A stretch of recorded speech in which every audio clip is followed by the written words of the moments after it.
Saya menyapa Bapak Dirjen Bimas Buddha yang mewakili Bapak Menteri Agama. Saudara-saudara kami, para pimpinan lintas agama dan kepercayaan yang hadir bersama kami merayakan Trisuci Waisak pada sore hari ini. Izinkan juga saya menyapa khusus kepada Ketua Umum Persatuan Umat Buddha Indonesia, Profesor Philips, Ketua lembaga-lembaga Keluarga Buddhis Theravada Indonesia, para tokoh yang saya ingin menyapa satu persatu tetapi cukup banyak. Tidak salah kalau Ketua Umum Sangha Theravada Indonesia, Bhante Supapanyu, menyebutkan bahwa perayaan Waisak kali ini seperti reuni yang besar.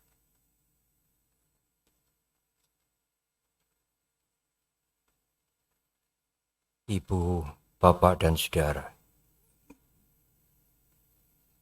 tidak hanya di tanah air setelah 2 tahun absen, tidak ada perayaan keagamaan. Tahun ini seperti tadi disebutkan bahwa saudara-saudara kami Muslim merayakan Lebaran sangat semarak. Demikian juga perayaan Waisak pada tahun ini. Saya mencermati bahwa kepala-kepala negara di Asia termasuk Timur Tengah, Eropa, Amerika, Australia menyampaikan pesan Waisak, termasuk Sekjen Perserikatan Bangsa-Bangsa dan juga Sri Paus. Ibu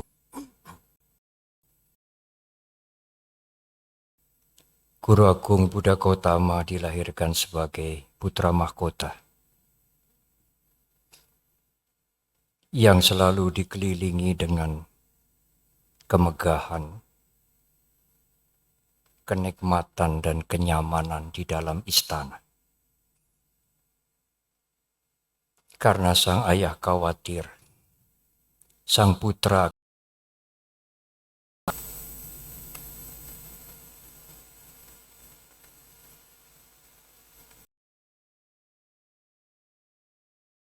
tidak ada putra mahkota yang sebahagia, yang lebih bahagia dari Pangeran Siddhartha.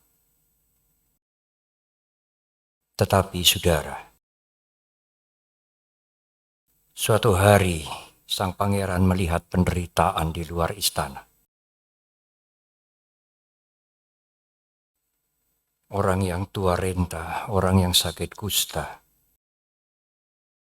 kematian, dan berbagai penderitaan. Penderitaan itu tidak pernah beliau saksikan di dalam istana. Penderitaan itu mengguncang Siddhartha. Kenikmatan di istana menjadi hambar. Sama sekali tidak menarik.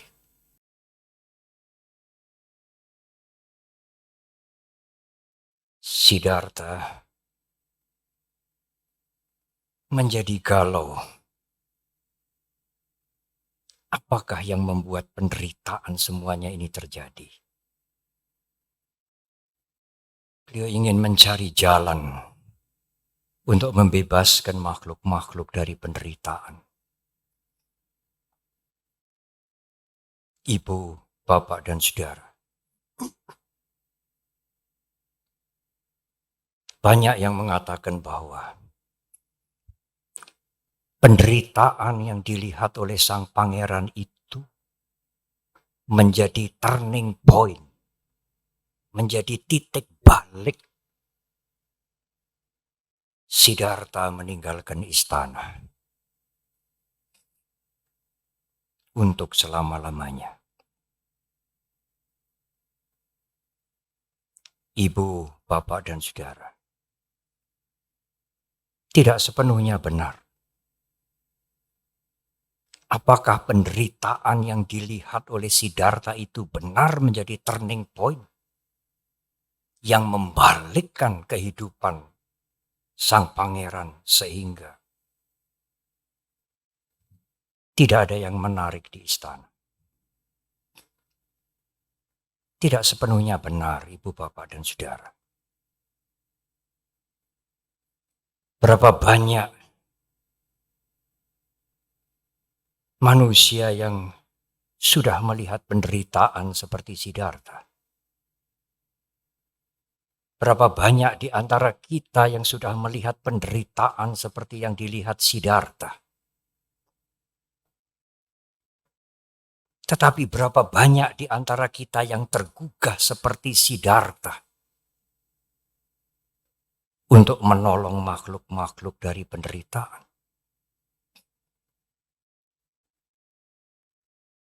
Pada umumnya,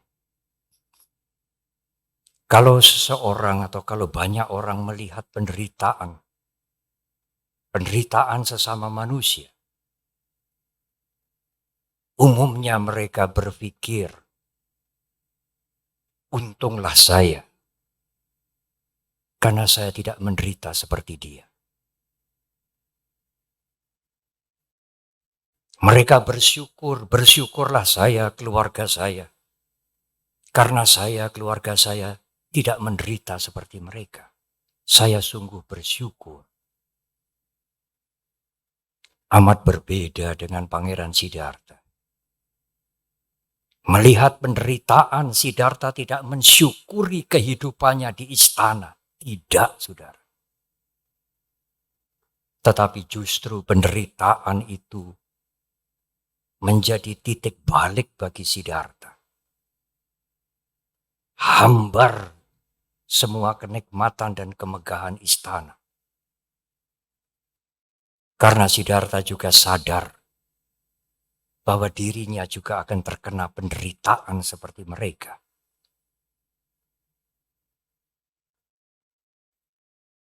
Oleh karena itu, ibu, bapak, dan saudara, kekuatan besar yang menjadi turning point Siddhartha bukanlah penderitaan, tetapi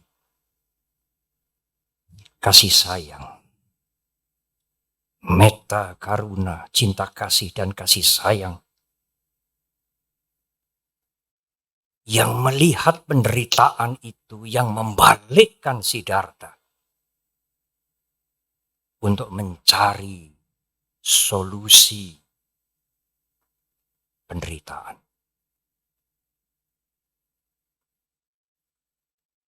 Kalau seseorang tidak mempunyai kasih sayang seperti Siddhartha, sekali lagi, ibu, bapak, dan saudara, acuh tak acuh dia.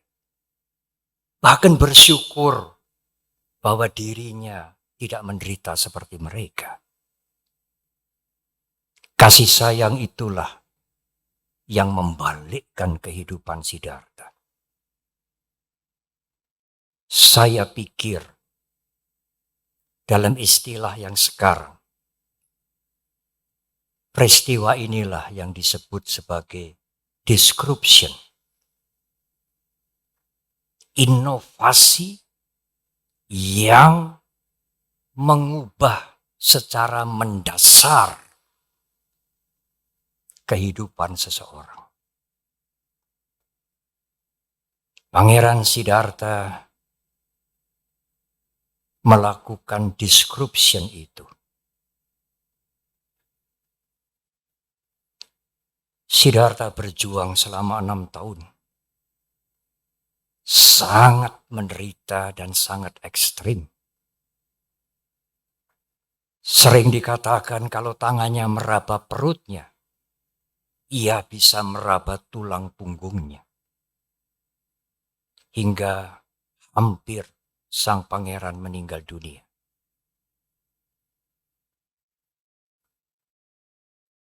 Sang pangeran meninggalkan cara itu juga. Karena spiritualitas yang sampai ekstrim, menyiksa diri itu, tidak membawa solusi mengatasi penderitaan. Setelah fisiknya pulih kembali, kesehatannya pulih, Siddhartha bermeditasi di bawah pohon Bodhi. Menjelang matahari tenggelam, di saat bulan purnama di bulan Vaisakha. Esok hari menjelang matahari terbit, Siddhartha mencapai kebudaan sempurna. Siddhartha mengalami sendiri, guru agung kita, Buddha Gautama mengalami sendiri. Dua jalan yang ekstrim, dua cara hidup yang ekstrim. Dia mengalami sendiri, bukan kata orang. Ekstrim di istana yang penuh dengan kemewahan dan kenikmatan indrawi. Dan ekstrim menyiksa diri yang sangat berbahaya. Oleh karena itulah, ajaran yang beliau temukan, dhamma yang beliau tembus dan kemudian beliau ajarkan itu, beliau namakan Majjhima Patipada, jalan tengah, the middle way.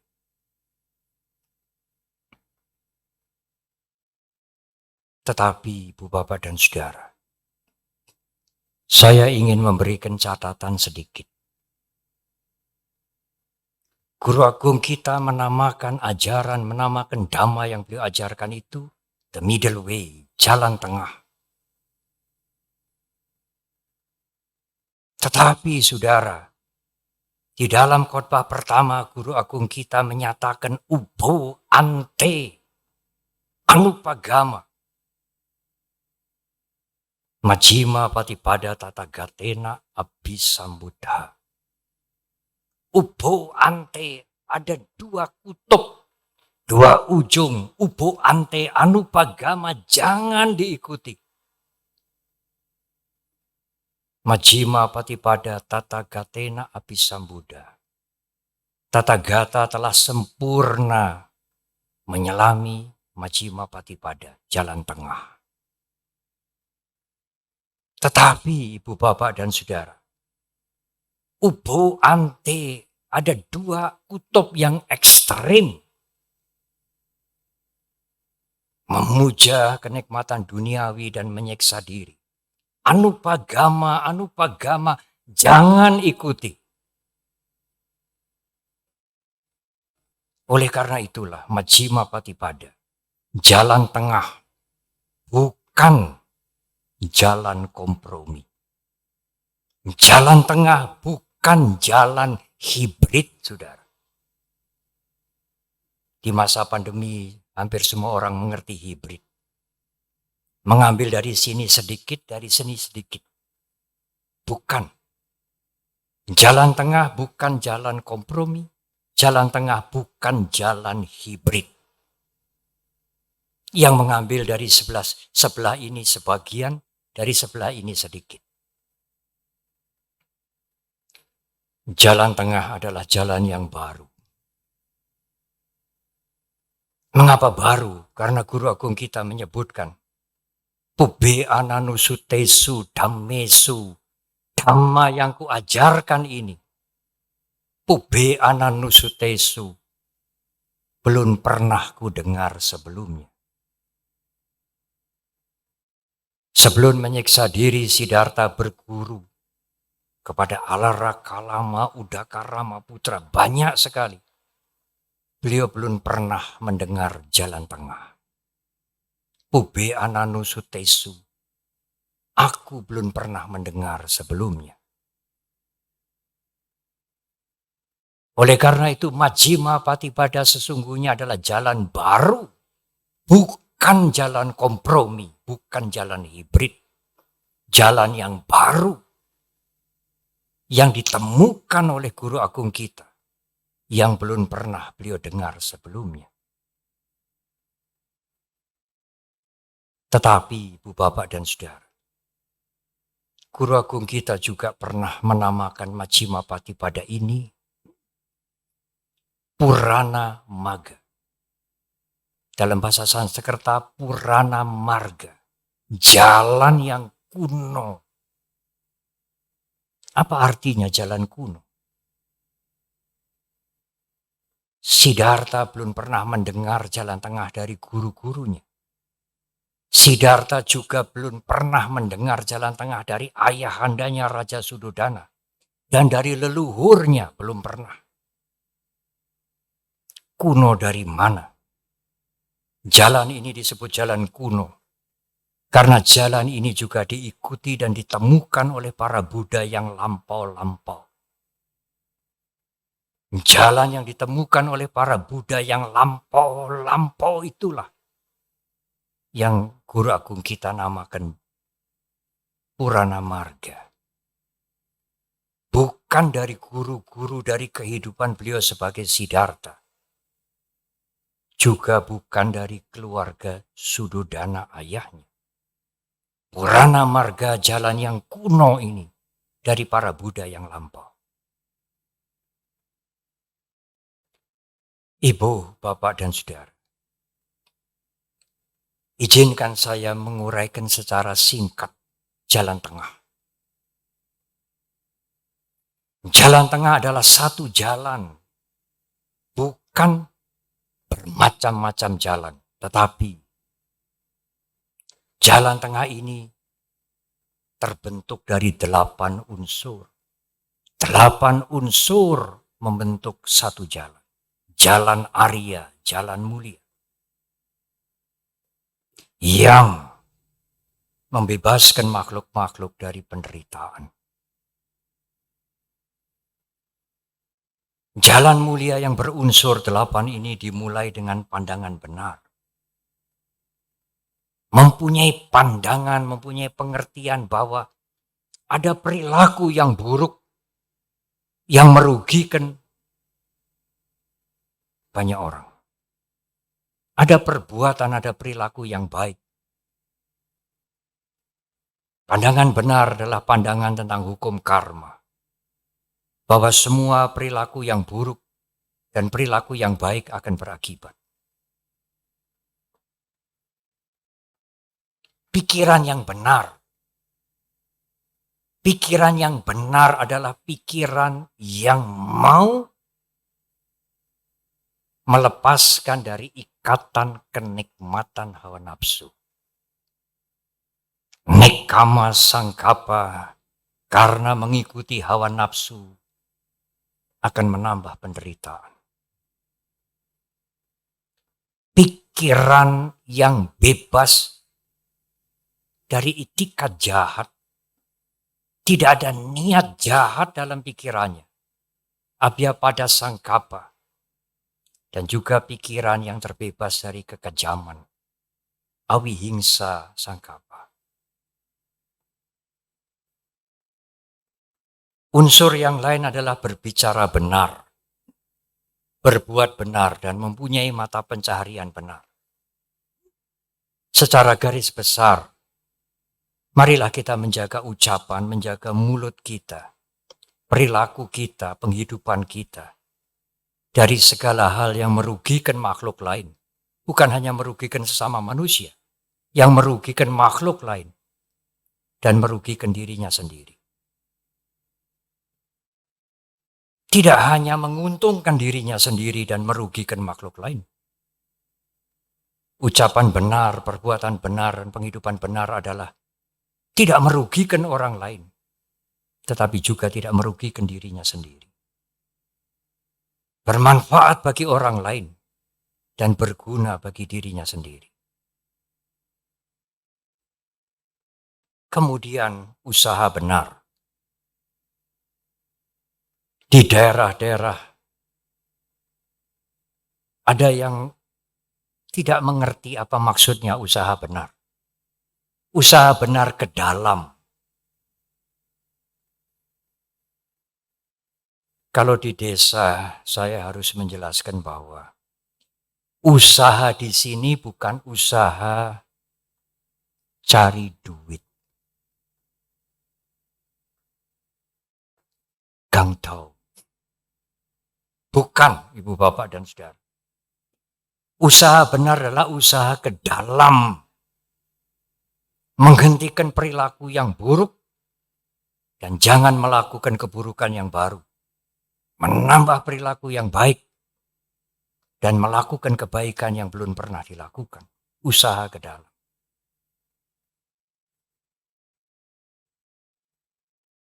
Unsur yang ketujuh adalah melakukan segala sesuatu dengan kesadaran. Tidak sembrono. Kemudian berlatihlah meditasi untuk ketenangan mental kita, batin kita. Ibu, Bapak, dan Saudara, sesungguhnya jalan tengah yang berunsur 8 ini jalan yang universal. Siapa saja bisa melaksanakan. Tidak hanya bagi umat Buddha. Mengerti ada perbuatan yang baik, ada perbuatan yang buruk. Takut melakukan keburukan. Takut akan akibat perbuatan yang buruk. Apakah ini bukan universal? Berguna untuk semua orang. Tidak mengikuti hawa nafsu. Karena kesenangan hawa nafsu bukanlah kebahagiaan, justru akan menambah penderitaan. Jangan mempunyai niat yang buruk, apalagi kekejaman. Apakah ini bukan universal, saudara? Menjalankan jalan tengah yang berunsur 8. Tidak perlu mantra-mantra atau doa-doa. Tidak perlu baptis dulu menjadi upasaka atau pasika. Tidak harus.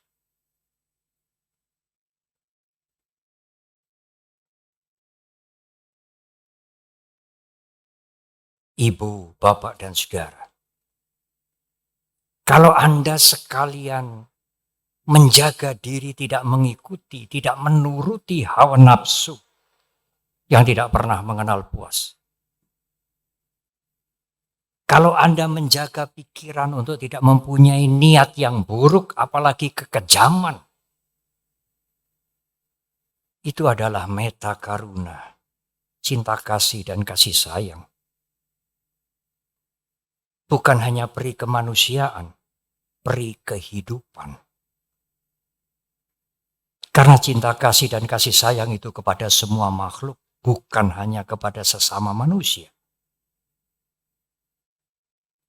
Orang yang mempunyai pikiran seperti ini akan mempunyai perilaku yang baik. Mereka akan hidup damai di masyarakat. Masyarakat akan menerima dengan senang hati. Apapun agamanya, apapun keyakinannya, orang-orang yang bisa mengendalikan hawa nafsunya. Orang-orang yang tidak mempunyai pikiran kejam. Apalagi kekejaman. Berniat buruk juga tidak. Tadi Bapak Dirjen mengatakan sinergi kebersamaan. Sinergi kebersamaan itu harus dimulai dari pikiran yang benar. Pikiran yang bisa mengendalikan hawa nafsu. Pikiran yang tidak kejam. Pikiran yang tidak mempunyai etika jahat. Menghargai perbedaan. Tetapi tidak hanya menghargai perbedaan, menerima perbedaan.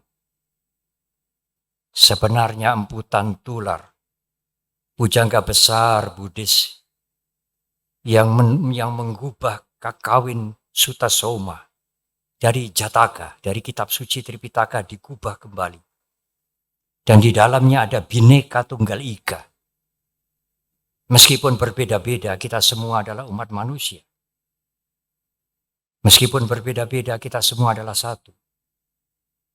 Sebenarnya itu adalah penjabaran dari ajaran metta karuna. Penjabaran dari ajaran cinta kasih dan kasih sayang. Dan Bhinneka Tunggal Ika sekarang menjadi sesanti kita semua bangsa Indonesia.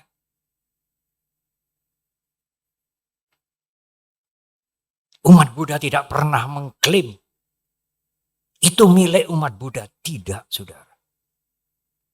Karena nilai Bhinneka Tunggal Ika itu universal. Dhamma itu universal.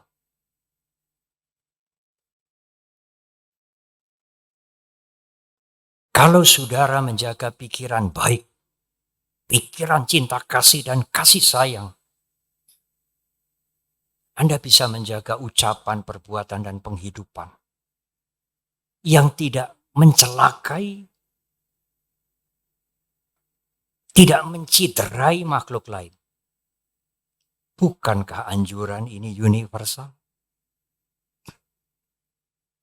Kalau saya menyampaikan anjuran ini, semua umat beragama, semua orang akan merasa bahagia. Mereka seperti mendengar ajaran mereka sendiri.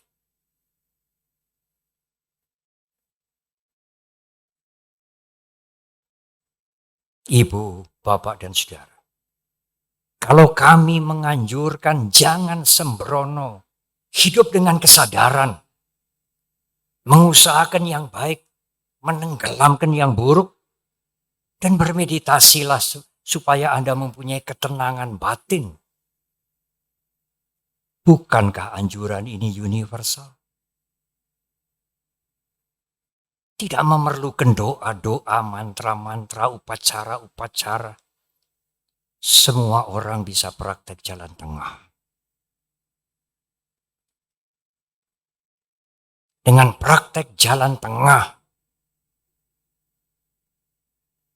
Anda akan membangun harmoni di masyarakat. Ibu, bapak, dan saudara, sulit mencari di kitab suci yang diajarkan oleh Guru Agung Buddha Gautama satu kalimat atau satu potong kalimat yang tersurat atau tersirat mendorong umatnya untuk melakukan kekerasan, kekejaman, dan pembunuhan. Tidak ada, ibu, bapak, dan saudara. Sepotong kalimat itu tidak pernah kita jumpai dalam kitab suci.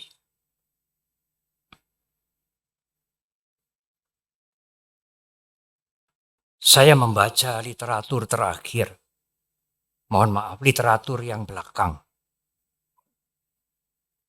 Jnana Sara Samuccaya. Di Jnana Sara Samuccaya ini dijelaskan bahwa kalau Anda umat Buddha mempelajari ajaran Buddha Gautama, Guru Agung kita, berlakulah seperti memeriksa sepotong emas. Emas ini harus digosok, dipotong, bahkan dibakar untuk melihat ini benar emas atau tidak. Jangan hanya karena kitab suci, dikatakan oleh kitab suci, wahai umat Buddha. Jangan hanya dikatakan ini sabda Buddha Gautama.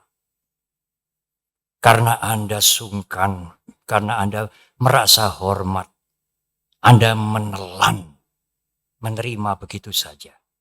Tidak. Periksalah ajaran itu seperti tes emas. Digosok, dipotong, dan dibakar. Apakah benar itu emas? Apakah benar ini ajaran Guru Agung Buddha Gotama? Kalau tidak benar, Ibu Bapak Saudara, buang saja.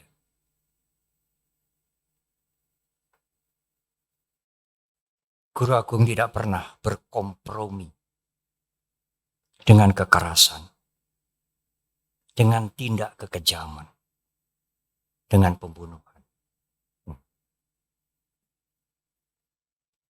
Tetapi saudara, saya harus sedikit menjelaskan.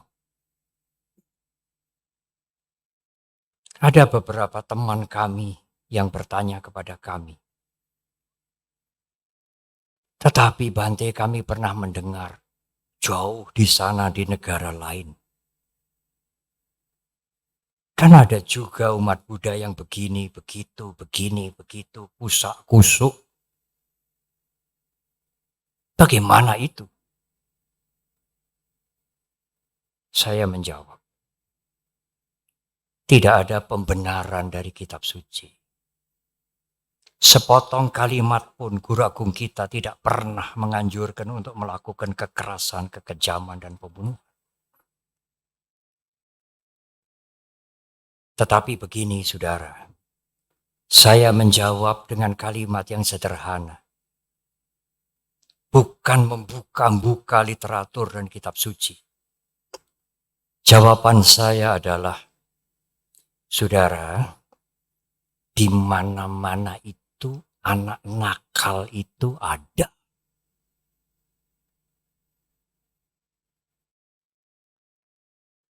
Di masyarakat umat Buddha juga ada anak nakal. Selesai. Oh, mereka puas sekali.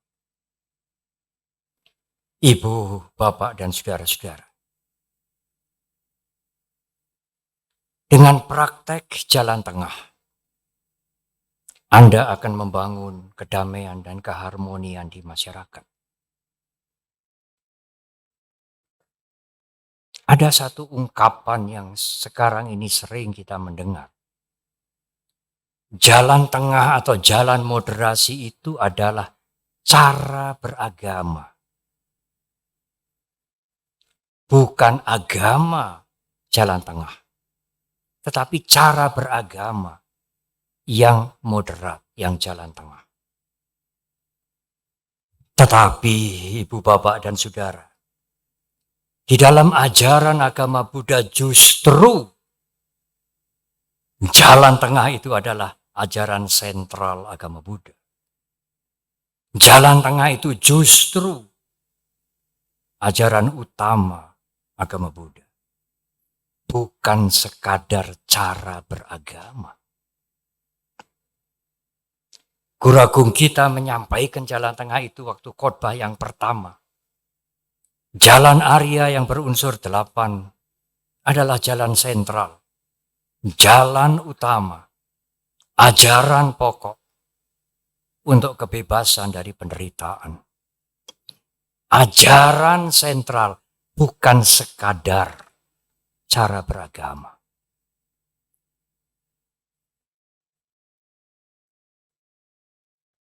Ibu, bapak, dan saudara.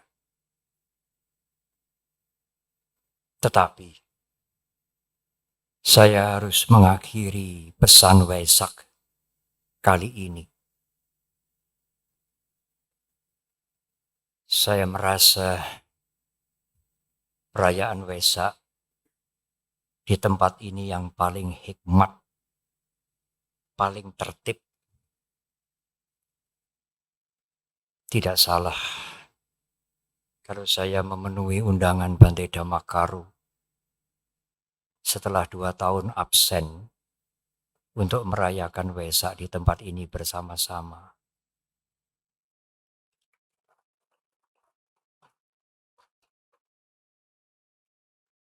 Sampai-sampai yang sudah puluhan tahun kebiasaan itu saya tinggalkan karena di sore hari ini juga ada perayaan Waisak di Wihara Sunter. Saya memilih kemari.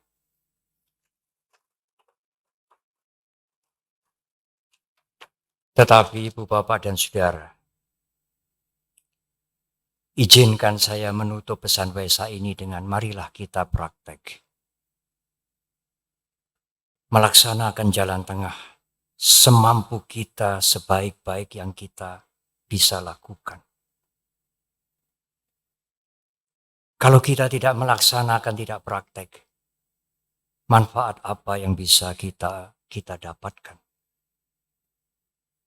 Selama 2 tahun lebih masa pandemi ini, Ibu Bapak dan Saudara, banyak sekali wejangan dharma, nasihat dharma lewat media sosial.